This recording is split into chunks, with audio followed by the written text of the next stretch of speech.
Welcome to another episode of the Way of BJJ podcast. This is your host, Minju, and I have to apologize that I fucked up, so there's some issues with the audio, but luckily it only affects me, and it doesn't affect the audio of Ben Dyson whatsoever.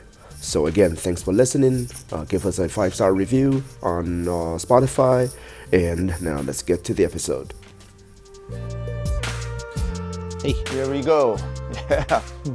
Thank you so much, Ben. Yeah, no, my for pleasure. doing this. My pleasure. Yeah. Wow. As I said, such a beautiful spot you got, man. Thank you. Yeah. Yeah. Yeah. I'm Very- so jealous because how can you go wrong with the brick walls? Exactly. Serious. Yeah, That's so much character. we were lucky enough to keep it from, because this is obviously our second place. Right. We were lucky enough to keep it, and yeah, as soon as I found it, I was like, yeah, this is the spot for sure.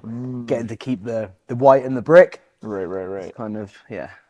So is perfect. this everything you have been working towards, or is it kind of like beyond your wildest imagination? Yeah, I mean, I was resistant for the longest time to like put all my eggs in the one jiu-jitsu basket, and like have all my income come from Brazilian Jiu-Jitsu. I just thought for some reason that would reduce the enjoyment that I'd get from it. But having a gym, especially in the last like year or so, and having been lucky enough, the people that have come through the door, got such a great crowd here, Right. and seeing them succeed is really is even more enjoyable than my success, right? So yeah, like this isn't what I'd like planned for, but I'm so happy I'm here. I'm getting so much enjoyment from doing this and running this place and Cool. coaching people.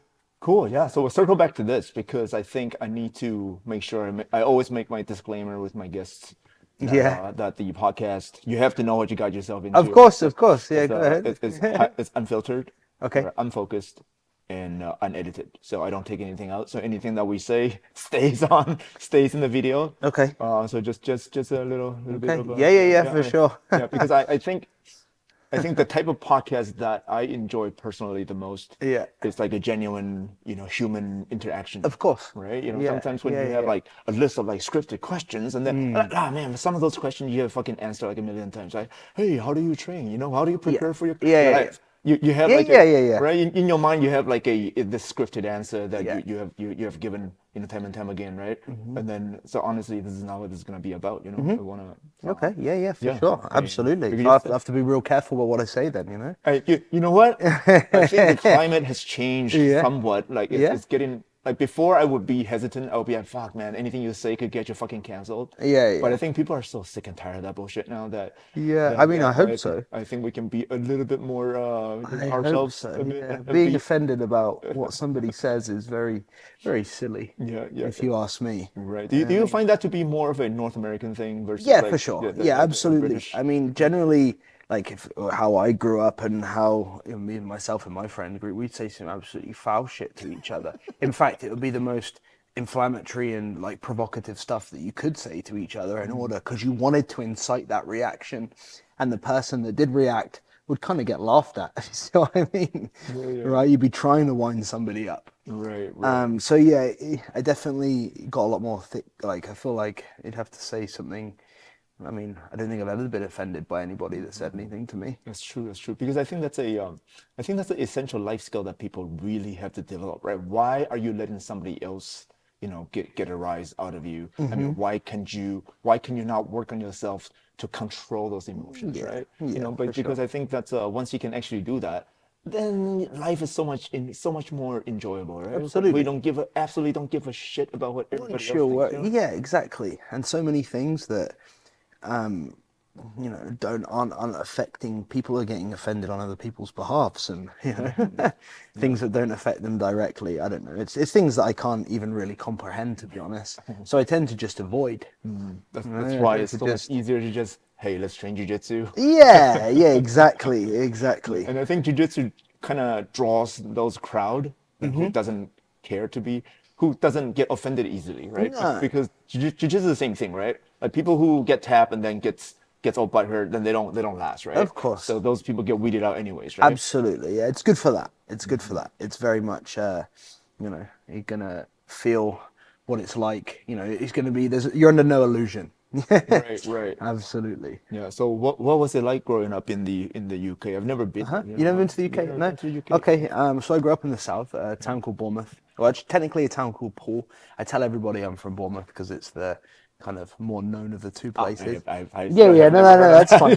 but I'm just kind of ignorant when it comes to. It's okay. I would say you haven't been there. I'm lucky. It's a lovely place. It's right on the seaside. We're still an hour and a half just outside central London there. So I had a really good. So it's pretty close to London, then. Sounds like. Yeah, you can. It's close enough so you can go there and back in a day. All right. And my three, the best friends that I have from even from pre-high school are still my best friends now. Oh, nice. So yeah, especially a couple of them, they're my best friends and have been since I've been 10 years old. So yeah, that's true friendship, right there. Absolutely, yeah. Don't get me wrong, I've got some fantastic friends that I've got managed to acquire while being in Canada here as well. Nice. Yeah. So is it true what they say about the food and the weather in the UK, or is it kind of like how we tell people don't come to Vancouver? No. Right? Yeah, exactly. So food people are looking in the wrong places. I find that people that critique the food that are the ones that will just rock up in London kind of without an idea of what they're doing and go to random places. Yeah, because generally there's a lot more choice. So the scale for what's bad and what's good is generally a bit higher and lower. The weather is 100% shit. Yeah, don't worry about that. Yeah, for sure. So how I describe the weather in England, especially where I'm from, it pretty much exactly the same as here. Apart from here, you get a lot more of a reliable summer. So you know that it's going to be worth it. Yeah, exactly. With Vancouver, we know we're going to get some good sunny days. In England, you could get 5 sunny days in the summer. Ooh, that's rough. Yeah, it's rough. It's rough. It's rough indeed. So do you feel like does that have anything to do with you being able to focus on training a bit more? Because the reason why I asked that is because people who live in Iowa or something, right? And because the winter is so harsh, right? They have nothing to do except to just wrestle, right? I mean, I guess. Are you talking about me as a personal perspective or? Personal perspective always, I mean, it didn't really play too much into my the weather. I could take it or leave it. It doesn't matter. Gotcha. I just wanted to train. Could have been 30 degrees or outside, or it could have been a snowstorm. Right. And how did you get into it? Because I know that you started more thinking about doing MMA, right? Yeah, exactly. So I was the kind of cliche, person. I suppose I finished playing team sports. I played rugby, cricket, and football and football was in soccer. Soccer. Soccer. That's your way up to pardon the British. Yeah, exactly. Once I realized I was never really good enough to do anything serious in those sports, I really lost interest around the time of. And then when I was in university, I was just drinking and partying all the time, and got fat, got really gross, and I needed something to kind of change. I just decided, that sounds fun. I'm just going to go and start training. I think it was kickboxing that I first saw. Jumped in, loved it, and then the jiu-jitsu class was the next day. So I was like, I'm coming back. I'm going to do jiu-jitsu. And it was a purple belt. One of my current professors, purple belts, had opened a jiu-jitsu school to be part of his kickboxing school, a few weeks earlier. That would be what I do. Exactly, right. Yeah, exactly. So it all kind of fell into place, really. And then literally from the first day, I was hooked. Again, the cliche. And then they used to have 4 classes a week, this club. And it wasn't enough for me, so I'd start training. I trained at another gym. I would finish one practice, go to another. So I immediately started training twice a day. That's all I used to do. I'd finish work and go and train until 10 p.m. and then rinse and repeat. Yeah. So was your experience kind of like the classic jiu-jitsu cliche where you go in, then somebody much smaller and whatever beat you up, right? Absolutely. I feel like every gym should have one small little killer that, and just as a marketing employee, hey, go with that guy, fuck him up. And I needed to get that right because I thought, I was drinking and going to bars and fighting and thinking I was cool and tough. And so, yeah, when I got my ass handed to me by somebody half my size, it was exactly what I needed. Exactly what I needed. And made me like at least 50% less of a prick just on that first day. You know? Hey, hard to tell from you right now. You're like, there's not a single, not even 1% quickness. No, well, thank you. I appreciate that. 1% prickness. I'm sure some people wouldn't agree. Nice. Yeah. So, because I think for jiu-jitsu, right? Once you get your ass handed to you by somebody much smaller or whatever on your first day, you really only have a couple options, right? You can either like suck it up and go, oh, you know what, I actually do need this and do it. Yeah. Or you could just go, no, in a real fight it would have been different. Yeah. And then you never come back, right? Yes, I think, but deep down, everyone knows. Some people have to verbalize their insecurities, and that's kind of how they come out. Yeah, so I think it's how you act, really, isn't it? It's how you act after that, Right. So that you keep coming. Or for me, I thought it was amazing. I was like, wow. Yeah, so have you ever thought about like what if you never found? Oh yeah, I would have been in a lot of trouble for sure. Yeah, for sure. I genuinely think I was a cliche, like in terms of getting into trouble, and I was getting in trouble with the police and things like that, and police were coming to my house and things. So Was it it definitely wouldn't have turned out nothing. I mean, nothing like crazy. I wasn't like just fighting and just doing stupid stuff, often involving booze. It's because of the is it like in the area that you're from? Is that typically how young men turn out? No. Or is it Not just kinda- necessarily. I just kind of have that. I don't know. I've always liked a good time, put it that way, and I still do. I still like to party. I still like to go out, have a good time, and especially with my friends and the people that I enjoy. But when I was younger, say maybe I used to take it a bit too far, want the good times to carry on a bit too much, and not really know my limits as well. I mean, encouraged by some of my friends sometimes, but they would kind of know a little bit, know when to stop a little bit better than I would, I suppose. Yeah, but no, it's not necessarily. I mean, I'm sure you've heard about the drinking culture in England. Right. Yeah. Yeah. So that part is true. Oh, gotcha. I was drinking from when I was a kid, and not in a bad way. Like my mum whatever wouldn't mind it, and drink and drugs, so like from a very early age. So yeah. I see. Okay. Cool. Yeah. Well, but look at you now. Yeah, it's good. It's good. Learn how to manage it now. Jiu-jitsu is a great help. All right. Yeah. Good stuff. So from there, how long were you training in the? Did you go through all your ranks and stuff just to train in the UK, or were you? No. So that's a good question. So, obviously, I've been under Roy Dean as like from the day I started, and I wanted to kind of keep that because I think it's pretty cool. And Roy's always been, very, very good to me, and kind of. He's never necessarily. We've kind of never really lived in the same place. Right. So, I've trained at many different gyms as a result of this, and I've trained. So I started off at the first club that I mentioned until I got my blue belt, which I got after like 12 months. And then the other gym, which I would consider my home gym, which is a gym called Ippon Gym down in Bournemouth, run by Jeff Lawson.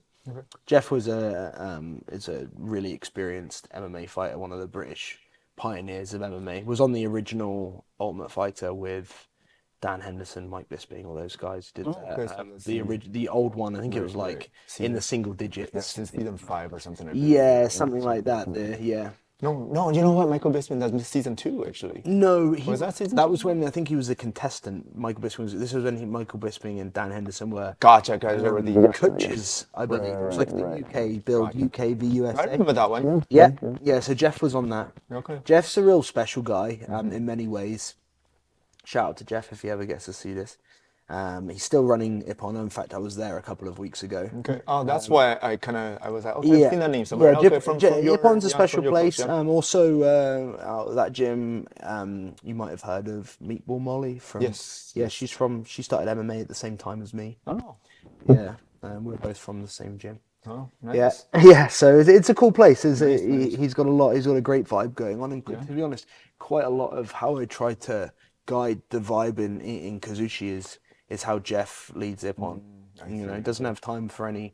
He doesn't have time for any bullshit, any rubbish. But it's very, very friendly and personable to everybody. Yeah. You know. Cool. Yeah. So carrying on with what you asked, I trained at Ippon for the whole time I was in the UK, but still obviously remained under Roy. I got my purple belt like a couple of years after I got my blue. But then after that, once I got my purple belt, I started getting a little bit more serious. I was competing all the time. Started traveling. That was when I started traveling internationally to compete with mixed success. And I would still go out and train. You know, the Roy had an academy in Bend in Oregon at that time. So I went out a few times to his Oregon academy, train there, till I got my brown belt. And then on my brown belt, again, I was getting more and more serious about competing. But every time I would go and compete, say in the States or down in South America or something like that, I would lose. You know, I would win things in Europe and nationally at brown belt, but then I stopped having success when I would travel and go up to that next level, and that's when I decided to move to the States. So I moved to San Diego, like the day that was joined at the time I got my black belt. So I pretty much got my black belt, then moved straight to San Diego, started training at Atos. Cool. Yeah. Nice. Was it kind of a Atos, man, dude? I mean, those guys, they are known to have like some of the best competitors as compared there, right? It was the best gym. It was the best room, like in 2017. So I think my training partners didn't really differ too much from like Keenan, Lucas Barbosa, Josh Hinger, Mike Perez, Kainan, Duarte. I trained with Ronaldo Jr. All of those guys. Obviously Galvao when he was there. They literally made me train, or made me. I wanted to train with those. I didn't really train with anybody else other than those guys. Right. So it was such a great experience for me. Great experience, but it gave me that bump to get up to that level. I knew what was required. You know, I saw how a professional athlete should train in jiu-jitsu, and Galvao definitely runs Atos, and they train as professionals. For sure. He does a really good job of running that place. Nice. Yeah, so I guess that leads that. Oh man, I can think of two questions that can come right from that, right? Because the first question is because there tends to be two schools of thought, right? Like somebody like Roger Gracie is famous for only training in his academy in London, where some of the highest ranked guy is only at the blue belt, right? But he's still able to somehow find a way to train and can still win at the highest level. Versus what you did, right? Go into a training room full of killers and then just have iron sharpen iron, right? I mean, how do you feel about that? Roger's story. Roger is obviously he's not. I think he was married into the Gracie family, right? But his dad's still Mauricio Gomez. Okay, so it's a very different. He's getting like premium jiu-jitsu coaching out of the womb, basically. Right. Okay, it's a very, very different idea. But okay, so just use Roger as an example, and compare him to say Galvao. Obviously, Roger, geek goat, whatever we want to say, awesome, fantastic jiu-jitsu competitor. But his academy, he hasn't necessarily produced the same amount of guides as what Atos has, and he's in London, a much bigger city, and he's been there and established for a long time. Right. And if you compare that to Galvao and Atos in San Diego, Galvao is always at his academy. Okay, so when he might be going teaching seminar, he might go and teach a seminar in Singapore on the weekend, and he'll be back to teach on Monday. All right, he's always there. Yeah, so I mean, your question was what? How, like the difference? Right. So do you believe that if you want to become like a world-class competitor or become like the best competitor you can be to fulfill your potential? Yep. Right? Yeah. So do you feel like it's absolutely necessary to find a room full of those world-class guys? Yeah. Yes. At some stage, you need. I mean, I don't think you need to train as a professional, like from the start to the finish. But you need that time, sometime in between, where you're thinking about anything, very little else. You're being selfish, okay, focused on your own improvement above everything else. You need that time, okay? You need that time to train as a professional. Otherwise, you can't make that jump. No matter how talented the person is, you need to be training. Okay. Especially now. Right. Especially now with how you see the benchmark for just get lifted and lifted and lifted. Right. Yeah, that's a good point, because I guess sometimes you need to experience for yourself and see somebody else at that level to believe that it exists, right? The 4 minute mile or something, right? Absolutely. Or was it the 5 minute, 4 minute mile? 4 minute mile. 4 minute mile, same thing, Roger right? Bannister. You needed somebody to break Yeah. it to believe that you can do it too, right? Yeah. Yeah. Yeah, exactly. And again, if I think about that from my perspective, before I went to Atos, I was like, especially in the Nogi realm, I was like, I feel like on my day I could beat anybody, I could, and then get into that room and get smashed up a bit. It's like being back to your first day and a little bit sobering, but it's necessary. It's necessary. Because until we do get into the idea of getting up in the top, 20 in the world, where you can see rankings and you can be like, okay, you're the top, you're in that top. Until then, until you've trained with these guys and you know what that level is, or you've competed against them, you've got no real idea about where you are. Right. Mm-hmm. Yeah. So because in the beginning of the conversation, you mentioned how you did not want to put all your eggs in one basket, right? So that made me think that you're the type of person that's kind of like thinking about different plans, plan B and all that kind of stuff. Yeah. Right? So when did you realize that, hey, you know what, I can actually get good at jiu-jitsu, and what made you want to focus on, hey, becoming the best competitor you can be? So me getting good at jiu-jitsu wasn't me at any stage thinking about it for a financial aspect. I only did jiu-jitsu, and I will always continue grappling and doing jiu-jitsu for my own mental, for the benefits it provides me, not financially. For the biggest benefits that I can name for me is my mental health. You say my mental health, it clears my head. Like, for example, when I was, getting into trouble and stuff, I had all these worries all the time about, things, whatever. And I'd go into jiu-jitsu, I'd go into training, and then my mind would clear at least till, and then half an hour later in the shower, I'd be like, oh crap, I've got to worry about that again. So it was just nice relief. On top of that, you get in good shape, you feel better. I don't know, I was fat when I started, and then 3 months later, I had girls approaching me. It was great. It can be that drastic. It's like, okay. I mean, the more I trained, the better my life got. The better I felt, the more girls I got. It just improved my life. So I will always continue to do it, and that's been the same throughout. The days of the week I don't train, or if I ever don't train for traveling, or maybe I'm hurt or something, I always feel worse. I see. So it wasn't. Okay, I see. So It wasn't me thinking, as a purple belt, no, if I play my cards right, if I get to the top, then I'll open a school. That was never. I'd never even really thought I would open a school. Yeah, for sure. No, I hear you. That's great. Yeah. Then how did you? I mean, because you can still be quote unquote a hobbyist and still like enjoy all the mental health benefits and stuff, right? And then obviously training to be an elite competitor, like you have, it requires a complete different level of dedication, right? Yes. So what made you make that jump? I realized that I could. So the hobbyist, I started. I think the first tournament. I mean, I was winning local tournaments. And then I think the first tournament that kind of made me realize, I did the Europeans, the IBJJF Europeans, and I beat, I think I won 4 or 5 matches and then lost in the final. But then I realized, oh God, I can do this. So then I just decided to do more and more and compete more and more. And then until I got to the stage where I would I plateaued. And that's when I told you when Right, when you moved to the States, yeah. Exactly. Yeah, because I realized I needed to apply myself more.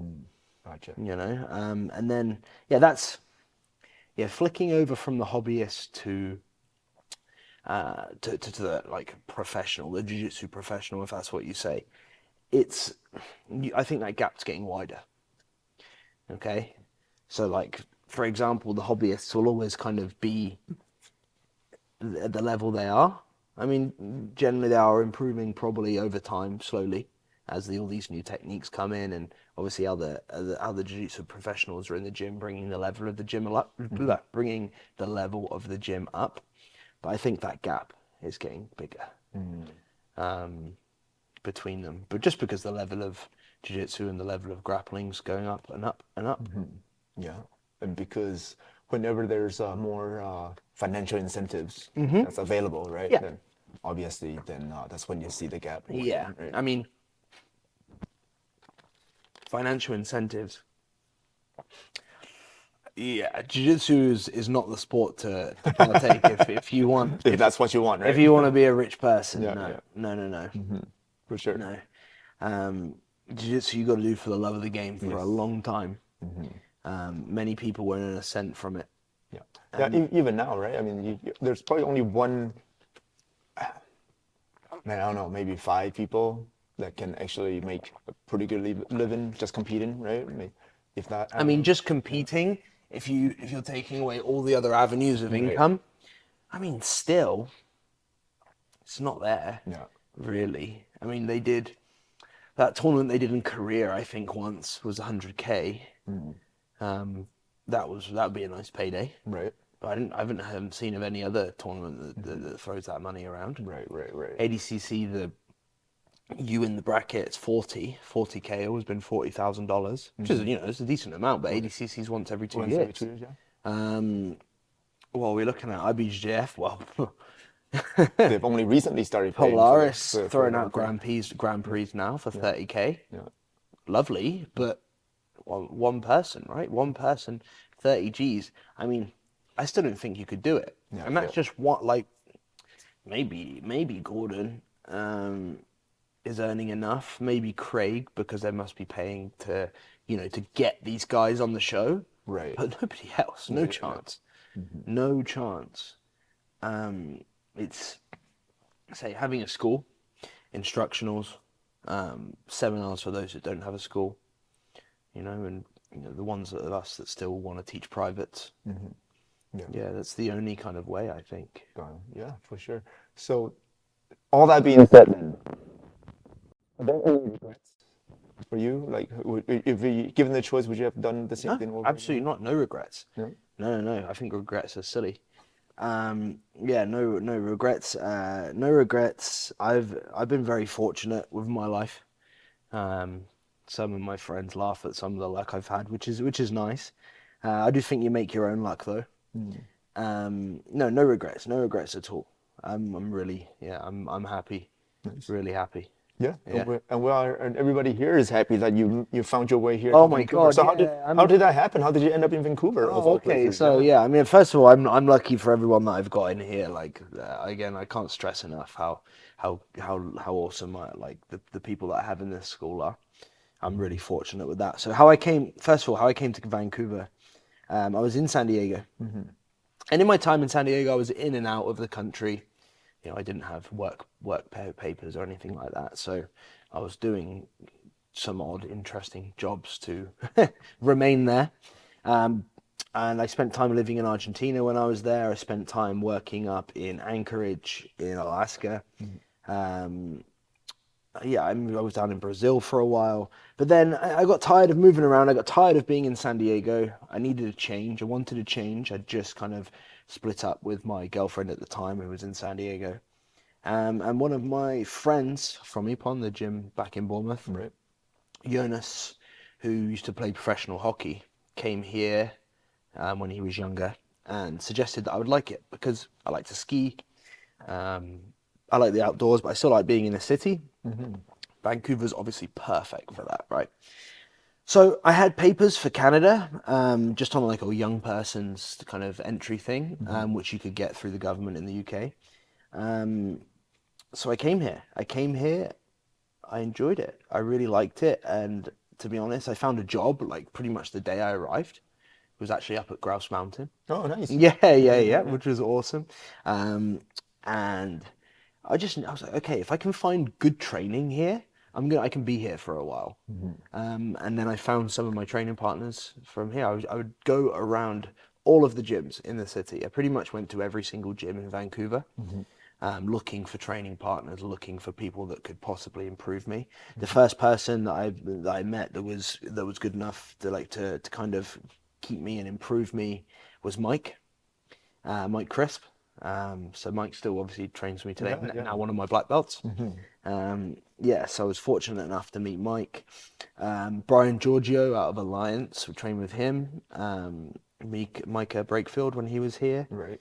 And a few guys with wrestling, Jesse Sahota and Josh Kim, who was my wrestling coach. But those guys, I was like, okay, I'm around good guys. I can train with these guys. I could improve here. Cool. So in having a job, in loving being in the city, being able to ski, especially for where I was working, it was a great fit. And then it was just like the more time I spent here, the better it got. Nice. And around what year was that? When did So I arrived in January 2019. January 2019. So that was before the Pre-COVID. Yeah, pre-COVID. So this will be my 5th year anniversary. Nice. Yeah. Very nice. Yeah. Wow. Yeah, Well, exactly. glad that you I'm really found your grateful. way here. Yeah, for sure. I'm grateful to be here, and Yeah, because you're and because you did competition-wise, you did the obviously you did the ADCC, you're the European trials winner, right? So were you at the 2017 or 2019 ADCC? I was at 2019 ADCC. 2019 right? 2019. Yeah. So when you arrived here, you were still training to compete. Yeah. I won the trials in April 2019. Ah, I see. Yeah. Okay, that explains it. I'm like, I mean, like why would you need to go around asking for training partners? Yeah. But that was obviously before all that happened. Of course. Yeah. So there's some. So I guess Vancouver can kind of take a little bit of credit for you winning. Of course, winning those things. Absolutely. I tell you what, I have one of my coach for me for a while, Stefan Indic. It's a great story. How I was training at Roll at the time because I was in North Vancouver. Yeah. So Stefan was training there with Philippe, and I was pretty low on money because I just arrived, and I was saying, I really need to go and do these trials. I don't know. I was talking about it to somebody in the dressing room, and then Stefan was like, "Okay, look, I've got all these air miles that you can use if you like. If you want to go and do that tournament." You go and use them. Use my air miles. He let me use his air miles to book these flights. Wow.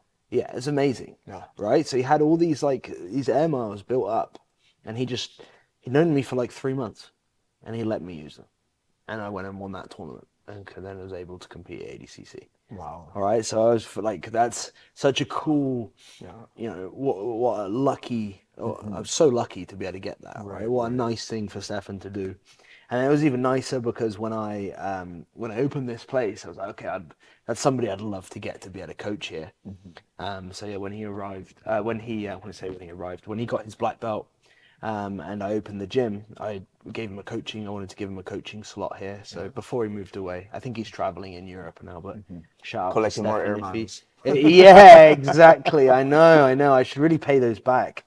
My word. Yeah, I should have bought his flight or something. Yeah. Yeah, but that's the cool thing about the jiu-jitsu community, right? It's Yeah. Like, you can build like a really solid friendship like in a short amount of time.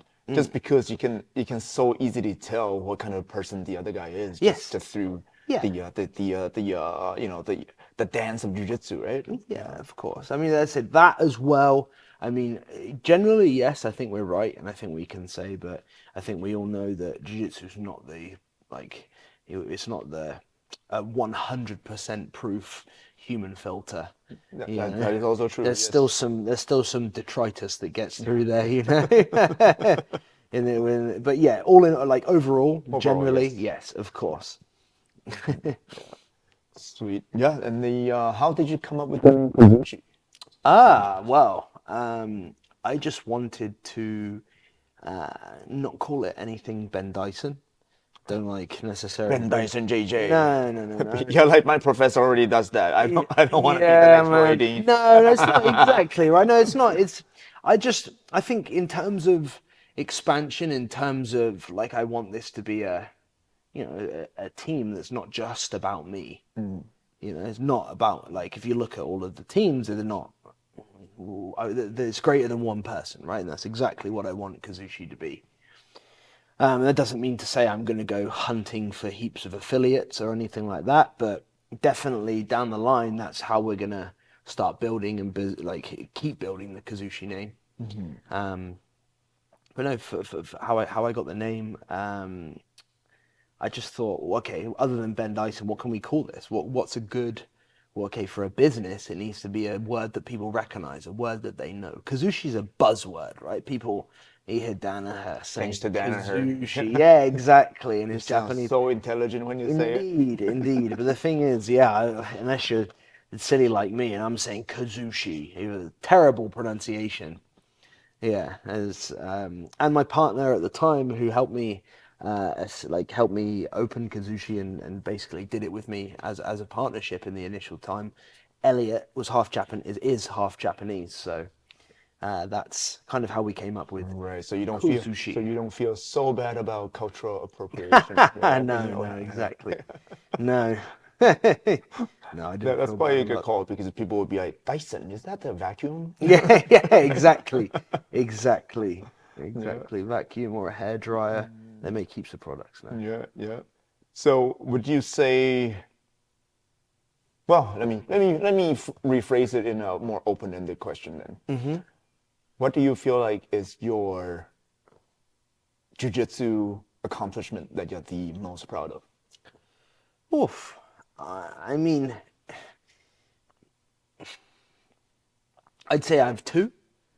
For me, all I ever wanted to do, and this is not because I did it, I'm not saying it just because I did it, but I'm saying that genuinely from the time of when I started, everybody knew that ADCC was the kind of pinnacle, and especially if you asked the people involved, ADCC was always the level that they wanted to get to, and like always the toughest guys were at ADCC. I just wanted to get to ADCC once. That's all I wanted to do, because no one at any stage could ever doubt your validity, legitimacy, whatever we want to call it, by doing that.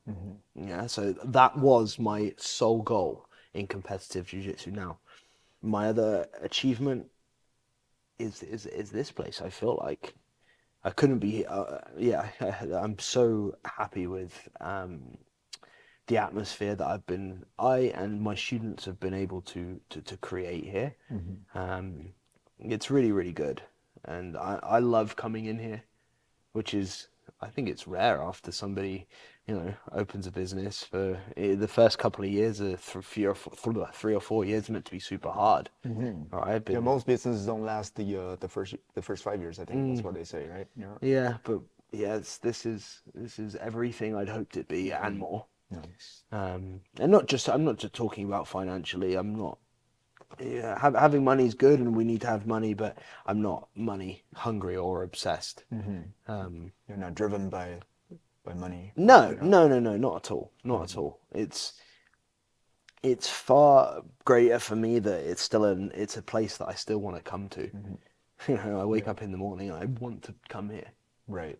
That is very important, right? Yeah. You don't want to create something that you hate to be a part of. No, but I believe that a lot of people would. That would be living hell to me, man. If you look at many gym owners or people that are in the martial arts business, they look and seem soured, or they lose the love for it. Right. They stop learning.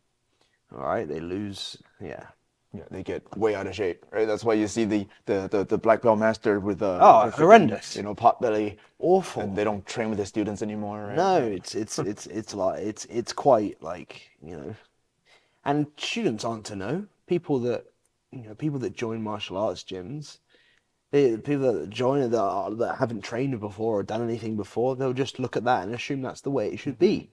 Yeah. They won't question it. It's silly. Yeah, it's until they go to another place and they see instructors on the mat training and wanting to improve and better themselves and better their students as a result, then I'm like, oh, okay. Yeah. My instructor's fat, doesn't even train.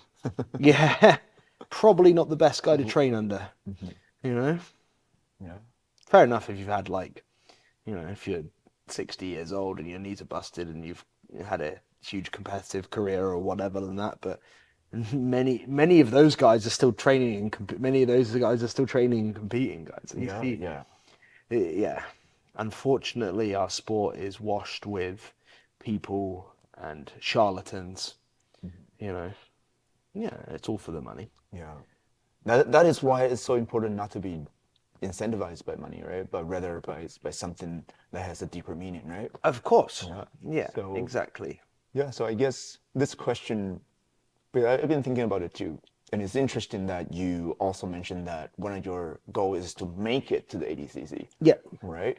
So, and I know you lost to Craig Jones in the first round, right? Yep. And I was recently watching, I do my homework when I interview people. Of course. Right? So I try not to do too much homework because otherwise I feel like the conversation is not going to be natural. But I did rewatch that match.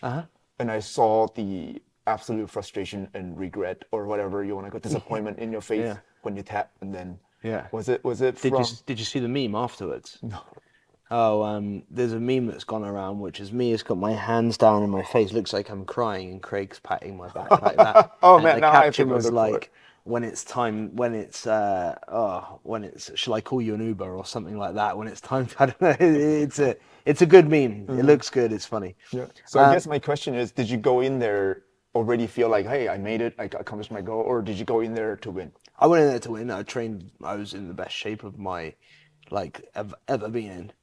I was in really, really good shape and like juiced up as well, of course, as you need to be for ADCC.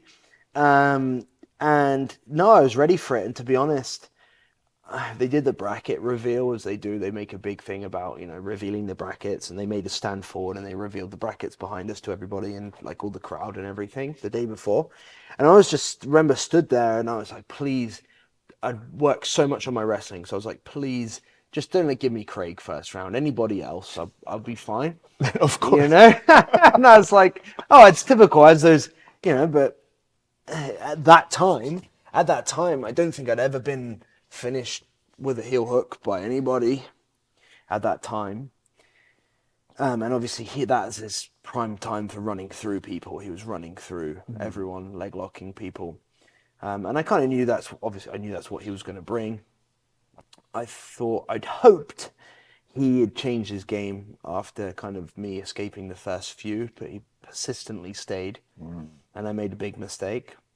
No, I went in there to win. I had no doubt in my mind I could still beat Craig Jones. I thought the path of least resistance for me was to kind of gut through all the leg locks, not concede points, get to the overtime and win it there. With the wrestling, right? Yeah, win it with a takedown, or be able to catch his neck in something like that for when he had to shoot. Yeah, but you know, it happens that way. And now I've got to work. My goal is still to get back there again. Nice. Very few other competitions interest me. Yeah, so because ADCC from 2019 until now has blown up, really, right? Yeah. I mean, definitely become a lot more mainstream now. I'd say the blow up happened post 2017. Post 2017. Because 2019 was already significantly bigger. Yeah, significantly larger. 2017 right? was held in Finland, and it was, you know, the Finns, they love the sport of grappling. It's deep rooted. They're some fantastic grapplers, and as a country, it's a really popular sport there. Right. So it was well attended, and you know, but it was still, as all the other ADCCs has been, kind of the ones in the know would go to see it. It was laid out on mats, you know, just flat floor, laid out on mats, some seats and everything. But then the one in Anaheim 2019, it was like a good 5,000, 6,000, 7,000 people there. You know, obviously it was Gordon's second ADCC, and the one where he was able to, he won the absolute, right? He beat Keenan, right? With the guillotine. No, that was 2017. That was something like, God damn it. That was 2017. So 19, he won his weight and absolute, Right. which was the under 99 and then the absolute, because he beat Buchecha in the absolute final. Right. Yeah. Yeah, so that was then the beginning, I think. And it all ties in with, Mo Jassim. He took over running the ADCC, I think, around 2017, 2018. And it's all linked. Obviously, the status that Gordon's been able to achieve, Mo Jassim being able to, he's really done a lot of work to build the ADCC brand and to really turn it into a lot more of a spectacle. Because, I mean, ADCC as a grappling spectacle is the grappling spectacle. IBJJF Worlds, what you get probably like a couple of highlights in each bracket. Yeah. Nobody's really, people get out of their seats and sing when their guys win, but I mean, the atmosphere is not even really comparable. Right. Many of the matches are like watching paint dry. That is true. Yeah. Yeah. Yeah. So I think ADCC is the best we're going to get in terms of a rule set that's going to be spectator friendly. Yeah, especially they've been very, I guess, liberal on calling for Stalin and stuff, right? And it didn't used to be like that. Like the older ADCC, you would see some boring fights, especially, they'll be like just stand up and fighting and everything for the whole match, right? Yeah. Yeah. Yeah. I mean, it's difficult. It is difficult because it's better with some penalties for people stalling and moving, but at the highest level, it's hard because nobody wants to give the person something that they're going to lose with. It's tough. Yeah, and it's awesome to hear that your goal is still to get back to that level. Yes, of course. So since we're having such a candid conversation now, right? Yeah. And you did mention juicing. So I have to ask you, man. Yeah. Like, is it? Do you feel like it's worth it to do it? Because I've only ever did it for when I qualified for ADCC. I won the trials as completely clean. So I'd never touched a steroid. So do you feel like you need to get back on it in order to get back to that level? I don't know. I'm going to not do it for this for the trials purely because of the weight. I'm already big enough. I'm like 215 at the moment, so there's plenty of weight to cut out and plenty of muscle in there to lean up for 88 kgs. Okay. So no, I don't think so. I am struggling. I'm going to explore some other areas. I don't want to. I'm not going to be doing any steroids, but looking at some other areas to improve recovery. There's plenty of other things going on at the moment to repair injuries. Dude, I respect that so much. Yeah. But do you feel like the other guys are? Yeah, I mean, generally, most people, you give somebody an avenue where, I mean, technically it's not cheating. Because they don't test, right? They don't test. It's within the laws. You are by doing whatever doping, you're still within the laws. Now, whether that's, obviously, it's if you abuse steroids, then you're gonna suffer some real consequences later on down the line. I know some people that can't get off them from starting them, and that was always a kind of something that played on my mind when I wanted to. I don't want to take steroids forever, and I was fortunate that when I did them, I was like, okay, that's it now, and I'm kind of good, because I really ballooned on in weight. Okay, yeah. Yeah. Right. So you can tell that did it help though? You think? You definitely get a little bit stronger. I tell you where it does help is your ability to recover. That's it. You're able to really rock up for training in your third session of the day after rolling for 2 hours previously and not really feel that like you would if you weren't on it. That's the number one. And obviously from doing that, your body's going to be able to, improve, pack on more muscle and, right. and everything. Yeah. So as somebody who also runs a school and coaches a lot nowadays, right? Do you believe there is a coaching method that can kind of because I mean, training 3 times a day is great and all that, right? But shouldn't there be like a more efficient way to train so you don't have to train 3 times a day just to get the same type of reps in or quality training in? You know what I'm saying? This goes back to what we said before, and saying, I think at some stage for people to break, if they want to break into the, that professional aspect, that get to that professional level, they have to train like a professional at some time for a good amount of time. And that definitely doesn't mean you have to take steroids. No, Right. Definitely not. I think the younger generation, people training below 25, that's the time to do it. That's the time to pack in the 5-hour days on the mat. The days where you're rolling for 3 hours, where you're rolling 30 rounds in a day. Those, when you look at the guys, especially the ones under 21, they just don't stop. They don't get tired. They don't feel like the Rotolo brothers. they're back right? every day. Yeah. I mean, I've got Harrison that comes and trains here, right? That guy, yeah. Yeah, he ain't stopping for nobody. Right. And you definitely feel it. So now I'm going to be 35 next year. I'm definitely like, okay, this is what it feels like. I popped out my knee today, elevating one of my students who was 150 pounds. That's like, Nice. All right. Cool. Yeah, I'm gonna start wrapping up the interview. Yeah, man. Yeah. For sure. Yeah. So what's next for you then? So it sounds like West Coast Trials is that the one that you're thinking? No, of I'm still doing? European. Technically European, so I'll be competing at the European Trials. Yeah. So you missed the last one, right? I did. I've had a really shitty year with injuries, to be honest. The wheels have been falling off. Proverbial wheels have been falling off, and my knees and my feet. But that's okay. I'll be fine for February. Okay. Cool. Yeah. Yeah. Good thing there are 2 of them, right? Exactly. Yeah. Who won 88 this for the European one? Santeri won it again. Yeah. Yeah. Yeah. Santeri Lilius. Nice. So who do you think is going to be your biggest competition? I mean, Santeri would have been the number one guy. He beat me in 2022, and then easily won the whole thing. He beat me in the semis or the quarters. So, I knew that getting past him, once I got past him, I probably would have been able to win the whole thing again. But yeah, I made a mistake in that match. So to be honest, I'll be fairly. I mean, new people are always coming. And you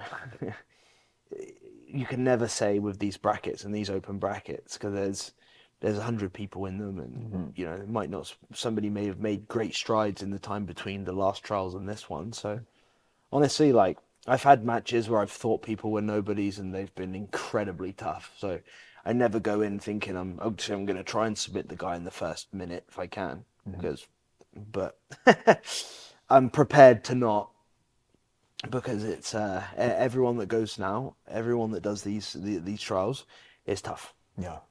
Nice. Cool. Yeah. So that's for competition, and then anything else that's going on in your life right now?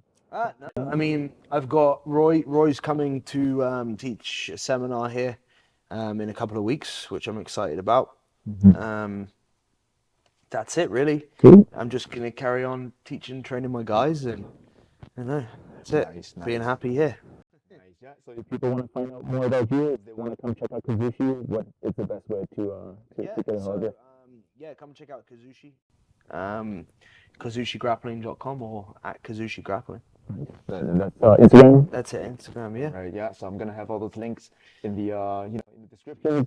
So this way you can just click on it and then come and train with Ben Dyson right here. All right.